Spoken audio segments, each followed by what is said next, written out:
Good morning Punjab. तुसीं देख रहे हो दैनिक सवेरा टीवी। मैं रजिंदर कौर।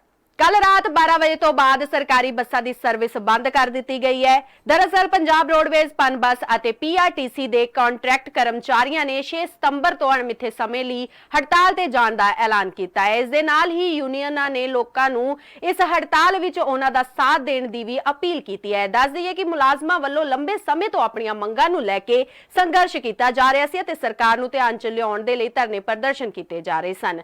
इस लड़ी तहत 4 सितंबर नूं Punjab roadways PRTC contract workers union Punjab की अहम मीटिंग हुई और हुण कर्मचारियों वालों अणमिथे समय के लिए प्रदर्शन शुरू कर दिता गया है।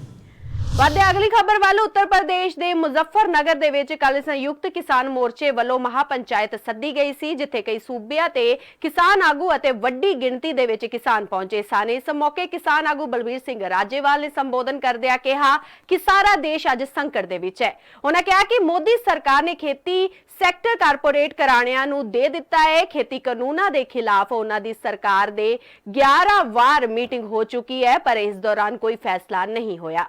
उन्होंने कहा कि जदों तक खेती कानून रद्द नहीं होंदे उन्होंने संघर्ष जारी रहेगा। इस मौके संयुक्त किसान मोर्चे वालों 27 सितंबर नूं भारत बंद का ऐलान भी किया गया।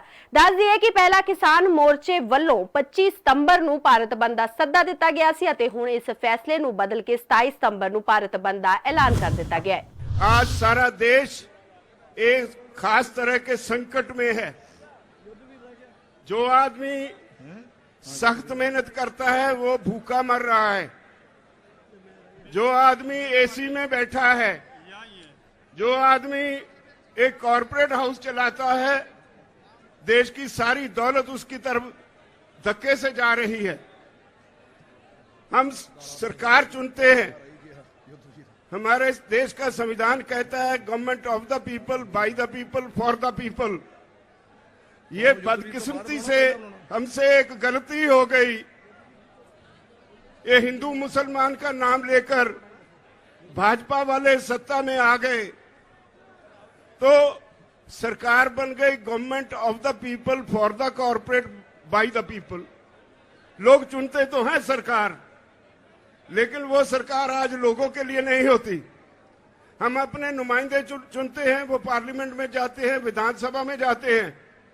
उनकी पहली ड्यूटी ये होती है कि वो वहां जाकर ऐसी पॉलिसीज बनवाएं जिससे लोग शांति से अपना जीवन जी सके। ऐसे कानून बनवाएं जिससे लोगों को तरक्की करने में मदद मिले। लेकिन हो क्या रहा है, कुछ कॉरपोरेट हाउसेस आज देश की हर चीज उनके लिए सेल पे लग गई है। रेलवे बेच दी अडानी को, हवाई अड्डे अडानी को, तेल का बिजनेस अंबानी को, कम्युनिकेशन अंबानी को, एयरपोर्ट अडानी को। एक एक करके देश के असेट्स जो हैं, देश की जो मूल्यवान चीजें हैं, जो देश के लोगों के खून पसीने की कमाई से खड़ी की गई, वो सारी बेची जा रही हैं। तो अब कृषि सेक्टर रह गया था। मोदी सरकार ने इस पे भी कॉर्पोरेट हाउसेस के सामने परोस के रख दिया। सारी दुनिया का फेल हुआ मॉडल हमारे देश के किसानों पे लादने की कोशिश की जा रही है। 3 कानून बनाए, हमने 11 बार बहस की। भाइयों, मैं आपको बधाई देता हूं, इखलाक आपका बहुत बड़ा है। इखलाकी तौर पे आप ये जो केस है जीत चुके हैं, लेकिन सरकार बद इखलाक है। इस महापंचायत विच भारतीय किसान यूनियन के आगू राकेश टिकैत भी हिस्सा बने। मोदी सरकार ते हमला करदिआं उन्होंने कहा कि जदों तक यह अंदोलन सफल नहीं हुंदा वो पीछे नहीं हटणगे। टिकैत ने कहा कि मोदी सरकार देश नूं वेचण ते लगी हुई है ते सारा कुछ कारपोरेटां दे हवाले किया जा रहा है। टिकैत ने कहा कि लड़ाई 3 काले कानूनां नाल शुरू हुई सी। सानूं फसलां दे समर्थन मुल दी गारंटी चाहिदी है अते जदों तक साडीआं मंगां पूरीआं नहीं हुंदिआं संयुक्त मोर्चा देश भर विच अंदोलन शुरू करेगा। उन्होंने कहा कि आंदोलन 9 महीनों तो चल रहा है, पर सरकार ने गल करनी बंद कर दी है। मिशन होगा संयुक्त मोर्चे का देश बचाने का। ये देश बचेगा, ये संविधान बचेगा। आज लड़ाई उस मुकाम पर आ गई कि देश के जो नौजवान हैं, जो 14 करोड़ लोग जो बेरोजगार हमारे साथी, हमारे बच्चे हुए हैं, यह आंदोलन उनके कंधों पे है। जिस तरह से एक चीज बेची जा रही है, 3 कानून भी उसी का ही एक हिस्सा है। पहला है कि यहां पे रेल और हवाई जहाज और हवाई अड्डे बेचे जाएंगे। किसने परमिशन दी? किसकी ताकत है कि देश की प्रॉपर्टियों को बेचोगे? आपने घोषणा पत्र में नहीं लिखा, देश की जनता को धोखा दिया। धोखा नंबर 1। धोखा नंबर 2, धोखा नंबर 2, बिजली बेचेंगे, प्राइवेट करेंगे बिजली को। ये धोखा नंबर 2 कहीं घोषणा पत्र में नहीं लिखा। जब वोट मांगी नहीं कहा कि बिजली भी बेचेंगे। ये सड़क बेचेंगे, पूरी सड़कों पर टैक्स लगेगा और एनएच के आसपास 500 मीटर तक अपनी कोई चाय की दुकान और गुमटी भी नहीं लगा सकता। सेल फॉर इंडिया का बोर्ड देश में लग चुका है।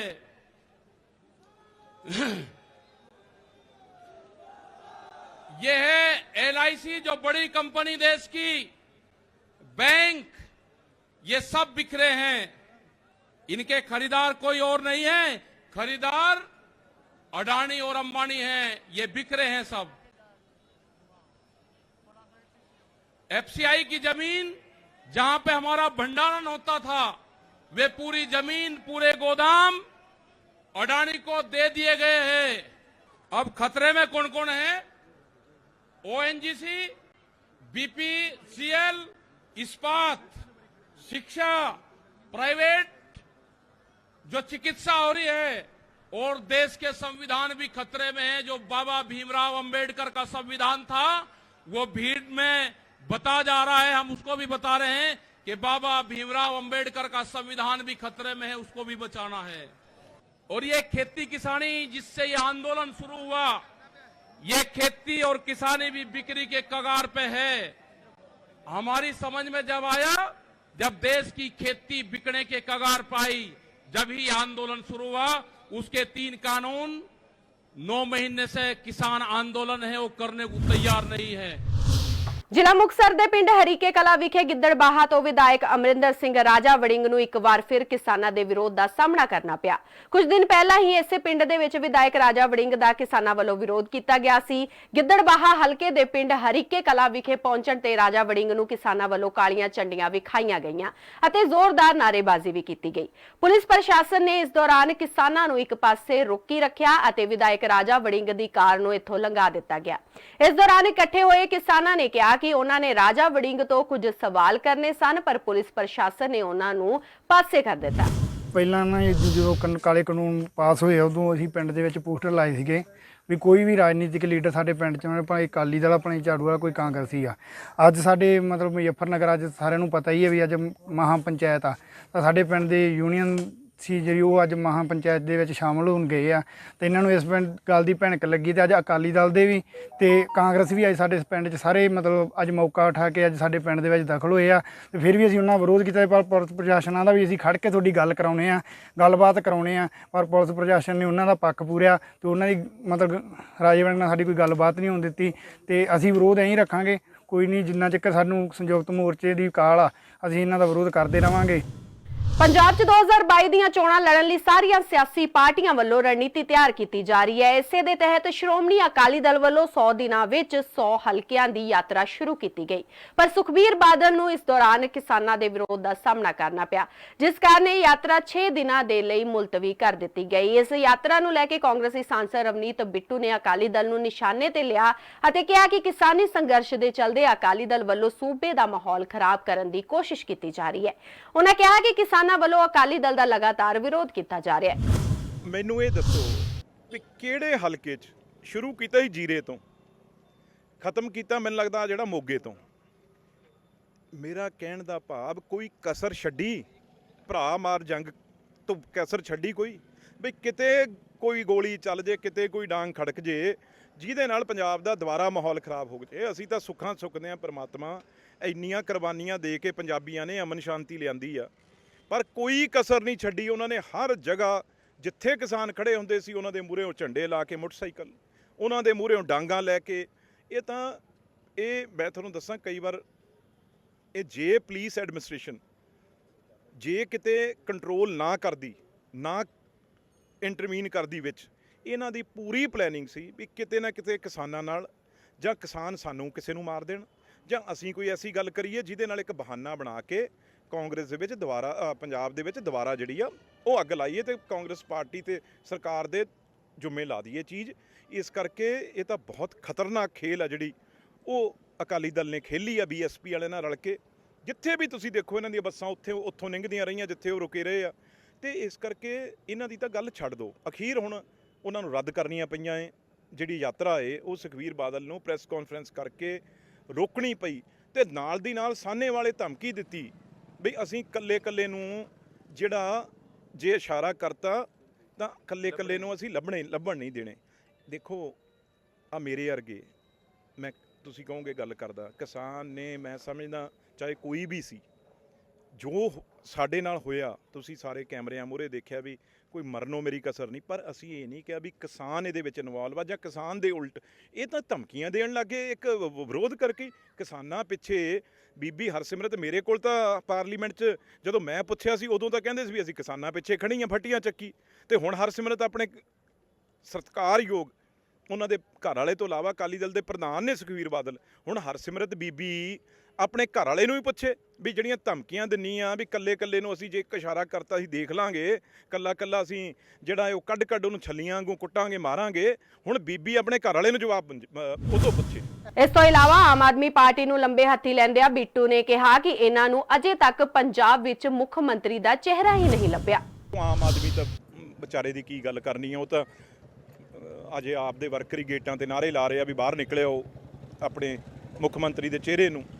ਤੇ ਹਾਈ ਕਮਾਂਡ ਆ ਜਿਹੜੀ ਉਹ ਕਹਿ ਰਹੀ ਆ, ਦੇਖੋ ਉਹਨਾਂ ਦੇ ਜਿਹੜੇ ਇੰਚਾਰਜ ਨੇ ਉਹ ਇਹ ਕਹਿ ਰਹੇ ਆ ਵੀ ਅਸੀਂ ਜਿਹੜਾ ਵੀ ਚਿਹਰਾ ਹੋਊ ਉਹ ਪੰਜਾਬ ਦਾ ਹੋਊ, ਪੰਜਾਬੀ ਹੋਊ, ਬੜਾ ਸੂਝਵਾਨ ਹੋਊ।